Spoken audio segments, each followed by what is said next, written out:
Hola a todos, ¿cómo están? Hoy vamos a hablar acerca de la actualidad de las 12 tribus de Israel. Hace unos meses sacamos un video sobre el secreto de las 12 tribus de Israel y a raíz de ese video llegaron muchísimos comentarios, dudas, preguntas de qué es lo que realmente pasó con las 12 tribus de Israel, por qué el pueblo de Israel actualmente es conocido como el pueblo judío y no como el pueblo de Israel, un poco acerca de la historia de nuestra nación y también ¿cuál es la actualidad? ¿Qué pasó con estas 12 tribus? ¿Qué es lo que estamos esperando que suceda cuando se revele el Mashiach sobre las 12 tribus de Israel? Comenzamos.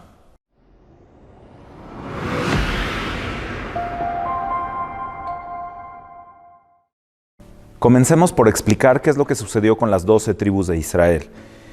Cuando leemos el Tanaj, cuando leemos los 5 libros de la Torá, más aparte, en mucho de lo que tenemos en todo el Tanaj, nos damos cuenta acerca del conflicto existencial que hay en las tribus de Israel. Y por eso, entender este conflicto es extremadamente importante a nivel filosófico y a nivel espiritual, para poder entender cómo el pueblo de Israel puede estar unido o puede estar dividido. Sin embargo, además del video que ya habíamos grabado y que, por favor, véanlo para entender la parte espiritual y la parte emocional de esta historia, hoy me voy a enfocar un poco más en explicar qué es lo que pasó históricamente.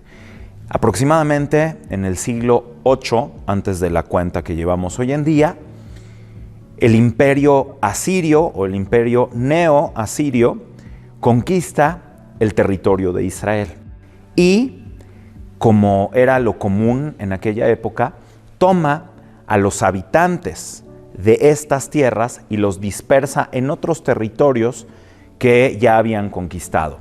Los asirios y muchos pueblos de la antigüedad hacían esto para desarraigar a los habitantes originales de los lugares que conquistaban y de tal manera evitar que hubiera revueltas, revoluciones o reconquistas para que los habitantes autóctonos de cualquier territorio pudieran volver a recuperar sus tierras. Entonces esto lo hacían muchos de los imperios en la historia de la antigüedad. Además de esta parte, el pueblo de Israel ya se había dividido. Había una división que se dio en la época de los primeros reyes de Israel. Recordemos que solamente el rey David y Shelomó, su hijo, gobernaron sobre las 12 tribus de Israel.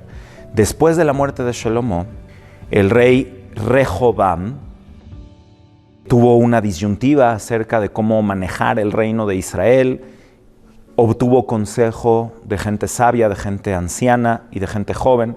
Él decidió seguir el consejo de la gente joven, de tal manera que tuvo un gobierno muy fuerte, muy impositivo, y eso eventualmente causó que Jeroboam ben Nebat, que era en principio una persona muy elevada espiritualmente, se dejó llevar por su miedo a perder el reino y dividió a las 10 tribus que se encontraban alrededor de la zona central de Israel, donde estaba la tribu de Yehudá, Judea y Binyamin. Entonces, en un principio, el rey Jeroboam no solamente era un buen hombre y un hombre justo, sino que su historia es muy, muy interesante. El rey Jeroboam fue elegido por Dios mismo para ser el rey de las 10 tribus de Israel, pero siempre estuvo en esta competencia con los reyes de Yehudá. Y quizás su falta de seguridad en sí mismo o muchas de las situaciones que vive la gente que tiene poder, empezó a tener miedo, empezó a tener terror de que eventualmente los habitantes de todas las tribus de Israel volvieran a aceptar el reinado de David y de sus descendientes. Entonces bloquea el paso entre el reino de Yehudá y Binyamin con un gran problema, que al bloquear el paso, todas las 10 tribus se quedaban sin un santuario, se quedaban sin el Bet HaMikdash, se quedaban sin el templo de Jerusalén. Entonces él construye 2 santuarios, uno en la ciudad de Dan y otro en la ciudad de Bet-El. Y estos 2 santuarios son considerados como un gran pecado, porque aunque estaban hechos a nombre del Creador del mundo, ya no era permitido tener un santuario aparte del santuario de Jerusalén.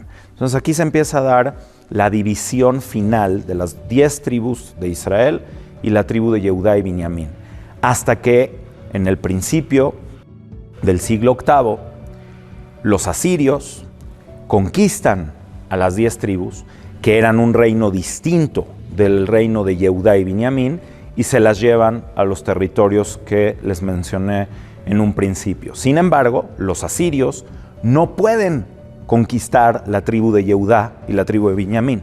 Entonces aquí hay algo muy importante y muy interesante. No es cierto que las 12 tribus estén perdidas. No es verdad. ¿Por qué? Porque aunque la mayoría de los habitantes originales de las 10 tribus de Israel sí fueron exiliados y sí se perdieron, muchísimos de estos habitantes originales lograron regresar al territorio de Yehudá y de Binyamin. ¿Qué quiere decir?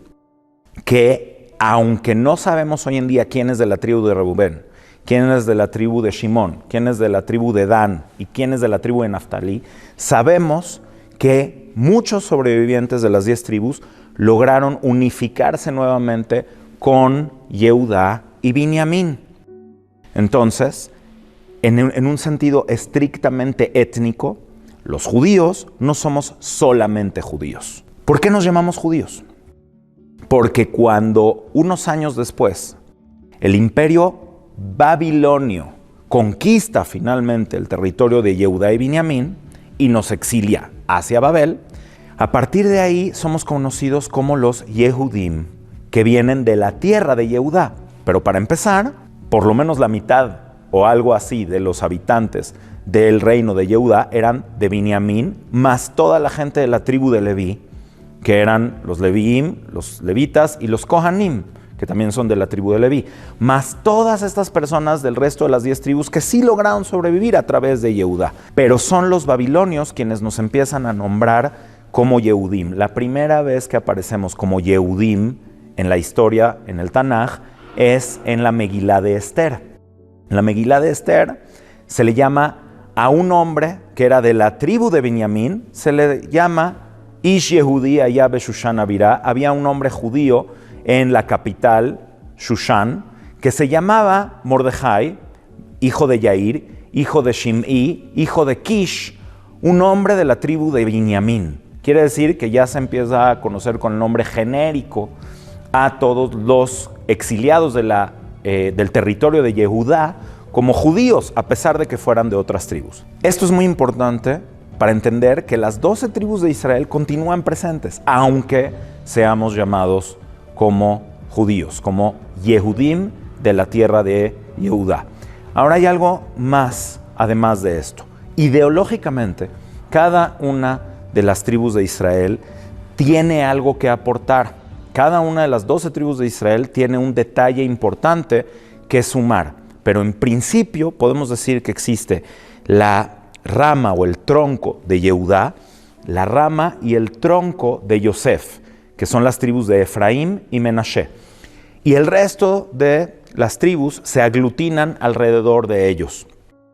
Entonces, ideológicamente, el pueblo de Yehudá es un pueblo que así lo determina el Tanaj, es un pueblo de ley, es un pueblo de justicia, es un pueblo como tal de el linaje real. Lo yasur shevet mi Yehudá umehokek mi ben raglav.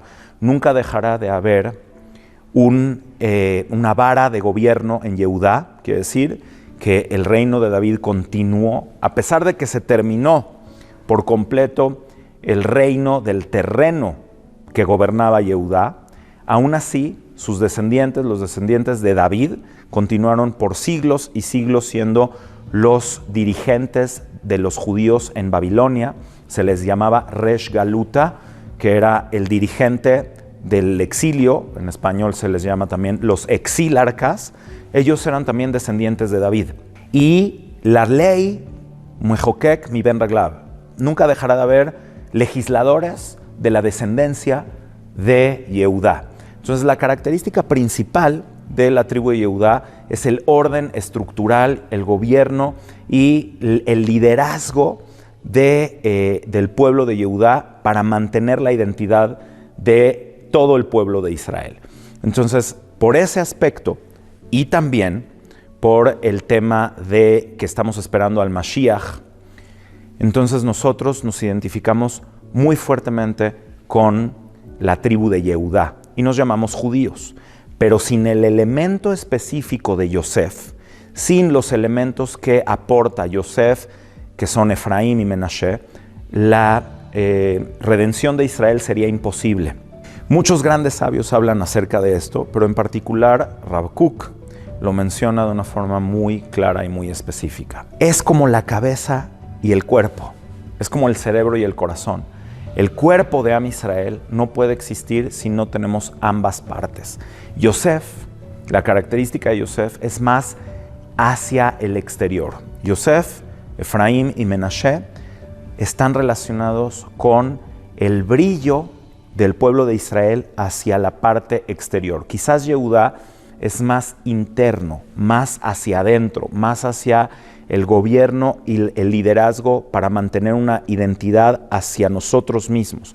Yosef es, como en su historia, el que se viste con las ropas especiales, Ketonet Pasim, el que fue virrey de Egipto, el que pudo tener su identidad clara internamente y también logró brillar hacia afuera. Sin embargo, la división de Yehudá y de Yosef lo que causa es la perdición de los dos. Cuando Efraín y Menashe, liderados por Jeroboam ben Nebat, se separan junto con todas las otras tribus de la tribu de Binyamin y de Yehudá, lo que pasa es de que la falta de la identidad de Yehudá causa una asimilación tremenda. En las tribus que se separaron de Yehudá y Binyamin empieza a haber muchísima idolatría, empieza a perderse completamente la identidad y esta parte del brillo externo hace que, sin tener un anclaje a la identidad interna, se termine dispersando y perdiendo. Por eso las primeras tribus que se perdieron fueron las tribus de Menashe y de Efraín, que son Yosef, que es esta parte de la identidad de Israel hacia lo exterior. Ahora, sin este elemento, no podemos esperar al Mashiach. Nosotros esperamos al Mashiach en dos aspectos: el Mashiach, hijo de Yosef, y el Mashiach, hijo de David. Y aquí me voy a atrever a ser muy puntual. La visión mesiánica del pueblo de Israel no tiene nada que ver con las visiones mesiánicas que no son específicamente Israel. Porque no estamos esperando a una persona, no estamos esperando a un líder iluminado que va a ser el Mashiach. Son procesos. Y hay muchos judíos que ni siquiera entienden esto. El Mashiach no es un ser humano o una persona. Es un proceso que viene representado por un movimiento entero que al final tiene un liderazgo de una persona. Pero está entonces el Mashiach de Yosef y está el Mashiach de David.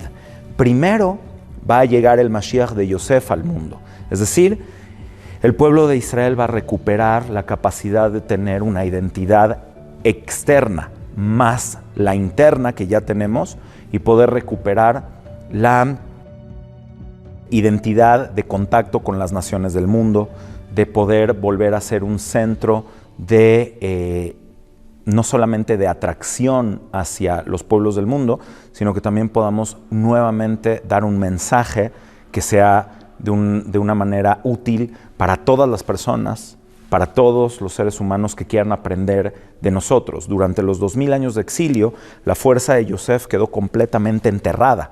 Es como la parte donde a Yosef lo meten al pozo y es vendido a Egipto, donde el brillo de Yosef era imposible de visualizar hasta que Yosef sale de su esclavitud, sale del pozo en el que lo habían metido, se convierte en el virrey de Egipto y vuelve a brillar nuevamente. Esto es lo que pasa en el proceso de la redención de Israel, cuando los judíos de todo el mundo, aquí específicamente judíos como somos conocidos externamente, venimos de todas las dispersiones donde nos encontrábamos, Europa, Asia, países árabes, América, de donde sea que estemos, y volvemos a reunirnos en la tierra de Israel. que además los fundadores del Estado de Israel, consciente o inconscientemente, fueron muy sabios al no llamarle a esa nueva entidad, a ese nuevo Estado, no le llamaron el Estado judío, como por ejemplo Binyamin Herzl lo había visualizado. Binyamin Herzl habló del Estado judío y, sin embargo, cuando se funda el Estado de Israel, no se le llama el Estado judío, se le llama el Estado de Israel. Consciente o inconscientemente, dentro de este mismo plan divino de la reunificación de las 12 tribus. Y el reto está en que quienes tienen liderazgo de identidad del pueblo de Yehudá, logren tener la apertura de volver a conectar con la visión completa, la visión plena de las 12 tribus de Israel. Y de tal manera, en ese momento vamos a poder recuperar la identidad de Israel y no solamente la identidad judía. Pero el Mashiach, el redentor final del pueblo de Israel, no es Yosef. El redentor final del pueblo de Israel es Yehudá, es el descendiente de David, Mashiach ben David, en concepto, en ideología. Es la ley de la Torá, el mantenerse completamente apegados a la identidad de la Torá, a la identidad de los descendientes de David, la que le da la fuerza a Am Israel para poder tener la absoluta plenitud y la absoluta redención. Es por eso que cabalísticamente se dice que el Mashiach, hijo de Yosef, va a morir en un conflicto, que este conflicto no tiene por qué ser solamente una guerra nuclear, sino es un conflicto ideológico, es un conflicto que vivimos los seres humanos en esta etapa final de la historia, donde el Mashiach ben Yosef al final va a caer y va a ser el Mashiach, hijo de David, el que va a lograr la cohesión final. Sin embargo, los sefaradim hemos hecho un rezo durante miles de años para que el Mashiach, hijo de Yosef, no muera. Esto es un pequeño secreto que los cabalistas sefaradim veían la posibilidad, y continuamos viendo la posibilidad, de que el concepto de Yosef no tiene que morir, puede sobrevivir. Entonces, aunque existe de alguna forma esta profecía de que el Mashiach de Yosef va a morir, los cabalistas sefaradim consideran que eso no necesariamente es absoluto, sino que podemos fusionar todo lo que viene de la ideología de Yosef junto con el Mashiach, hijo de David, para poder llegar a la redención final de Israel, de tal manera que la identidad plena del pueblo judío se mantenga con las 12 tribus de Israel, que el liderazgo de David y la unificación que lograron David y Shelomo de las 12 tribus se logre en el final de la historia, y que también podamos, sin duda, ser un centro de cohesión para todas las naciones, así como Yosef fue el virrey de Mitzrayim y salvó a una multitud enorme de naciones. Y finalmente, sin la fuerza de Yosef, nada de esto sería posible. Entonces, ¿dónde están las 12 tribus hoy en día? Están acá. Hay estudios académicos que dicen que la diferencia de pronunciación que tenemos diversos judíos del mundo, tanto los orientales, occidentales, europeos, españoles, yemenitas, etcétera, pronunciamos el hebreo y tenemos pequeñas costumbres diversas, diferentes. Estas autoridades sugieren, por ejemplo, que ya desde la época bíblica podemos darnos cuenta de estas pequeñas diferencias entre las tribus, incluso en su forma de pronunciar el hebreo, porque tenían pequeñas, sutiles diferencias en cómo pronunciaban el hebreo. En la guerra que hubo entre la tribu de Binyamin y el resto de las tribus de Israel, una de las formas para reconocer a los yemenitas era preguntándoles una palabra que ellos no podían pronunciar. En hebreo judío se dice shibolet, una espiga, y ellos no podían decir shibolet, decían sibolet. Entonces, de esa manera identificaban quién era la tribu de Binyamin. Es decir, que hay una visión que propone que las diferencias que hay entre los diversos judíos del mundo son ya una forma de expresión de estas diversas expresiones de las tribus de Israel, incluso en la antigüedad, pero es algo que está en la mesa de debate, no es algo que todo el mundo concuerde, pero lo que sí podemos decir es de que ideológicamente el pueblo de Israel está presente, las 12 tribus del pueblo de Israel. Predomina la ideología y la fórmula de Yehudá, porque es la fórmula que nos ha salvado del exilio, pero para poder llegar a la redención final necesitamos integrar también la ideología y la visión de Efraín, de Menashe, de Yosef, y con esto vienen también todas las aportaciones del resto de las 12 tribus de Israel. Ojalá que esta información nos ayude a quitarnos un poco toda esta duda acerca de qué significan las 12 tribus de Israel, que no les digan cosas que no puedan ustedes corroborar en una fuente fidedigna. Y hay muchísimas cosas completamente inventadas que fluyen acerca de las 12 tribus de Israel. Y les voy a decir algo bien importante que se los he dicho siempre. Lo importante es aportar a la unión del pueblo de Israel y a la unión de la humanidad.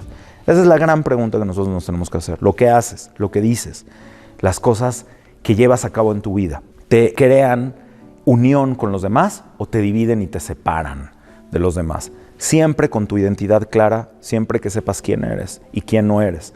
Pero también puedes tener el nexo con los demás. Ahí unificas la ideología de Yehudá, que es tener una ley clara, un orden estructural claro, una identidad clara, junto con la identidad de Yosef, que es, junto con esa identidad, poder brillar hacia lo externo y conectarte con todo lo que te rodea. Muchísimas gracias por acompañarnos una vez más. Quiero recordarles, por favor, y agradecerles a todas las personas que nos escriben, que nos mandan sus preguntas, que nos mandan sus dudas, y a veces esperan que se les conteste inmediatamente, ya sea por mail, etcétera, etcétera.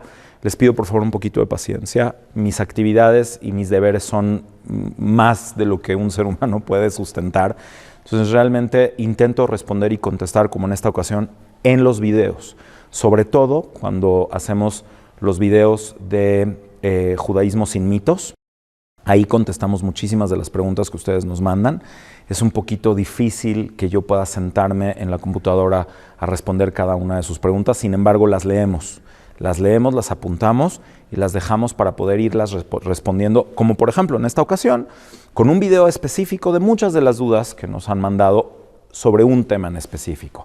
Y obviamente, cuando es necesario un tema personal o lo que sea, con mucho gusto recibimos sus comentarios y sus preguntas y siempre intentamos responderlas cuando son aspectos personales muy importantes de solución inmediata o que son de especial necesidad.